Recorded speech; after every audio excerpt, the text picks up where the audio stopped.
बिहार में पिछले दिनों हुए उपचुनाव में भारतीय जनता पार्टी को कहीं न कहीं हार का सामना करना पड़ा और जिसकी मुकेश सहनी ने श्रेय ली।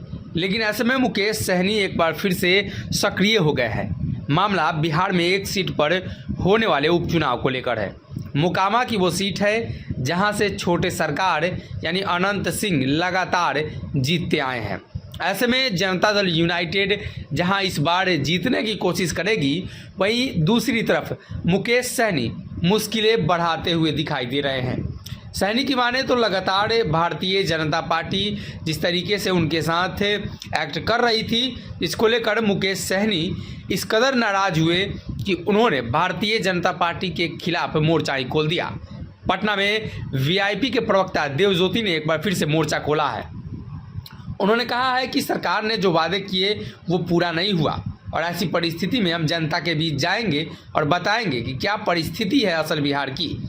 पटना में विकासशील इंसान पार्टी के राष्ट्रीय प्रवक्ता देवज्योति ने बढ़ रही बेरोजगारी के मुद्दे पर एक बार फिर से सरकार को घेरा है।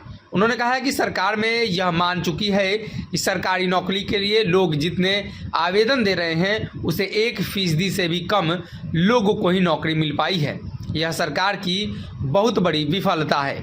वीआईपी के प्रवक्ता देवज्योति ने कहा कि जब विपक्षी दल बोला करते थे तो सरकार इसे आरोप बताकर नकार दिया करते थे, लेकिन सरकार अब खुद इस बात को मान रही है कि वर्ष 2014-15 से लेकर 21-22 के बीच 22 करोड़ लोगों ने सरकारी नौकरी के लिए आवेदन दिया। इन सभी लोगों ने केंद्र सरकार के अलग अलग विभागों में नौकरी के लिए आवेदन दिया था, लेकिन हुआ क्या? सभी लोगों को कहीं न कहीं मुंह की खानी पड़ी, या यूँ कहें तो सरकार की विफलता सामने आई। देवज्योति ने कहा कि 2019 और 20 में सिर्फ 1.47 लोगों को ही रोजगार प्राप्त हुआ। अगर साल 2019 की बात करें तो इसी साल देश में लोकसभा चुनाव हुए थे, और वहीं अगर बात बिहार की करें तो 20 में जब बिहार का चुनाव हुआ तो 20 लाख रोजगार के वादे किए गए थे। देवज्योति ने कहा कि हकीकत है कि सरकार सभी मोर्चों पर फेल है, राज्य का मामला हो या महंगाई का, अब जिसको लेकर जनता त्रस्त है।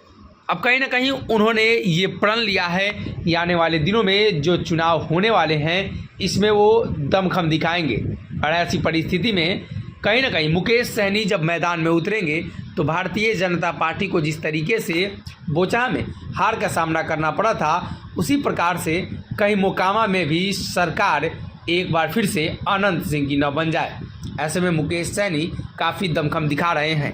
देखना यह होगा कि मुकेश सहनी सरकार की नीतियों का विरोध कर जनता के बीच जाएंगे तो जनता उन्हें कितना वोट दे पाती है, और क्या अनंत सिंह का किला मुकेश सहनी ढा पाएंगे। अगर ये वीडियो पसंद आई और वह बिहार के राजनीति और बिहारियत से सरोकार रखेनी तो सब्सक्राइब बटन दबा के चैनल के सब्सक्राइब कर ली। ओजे एगो घंटी बा, ओकरा बटन दबा देला से कुल सटीक और मारक खबर रुआ मुफ्त में मिल जाई। अगर रुआ पत्रकारिता के हमनी के नया प्रयोग में सहयोग कर चाहतानी तो ज्वाइन बटन दबा दी। पेटीएम नंबर नोट कर ली 9386816700। धन्यवाद।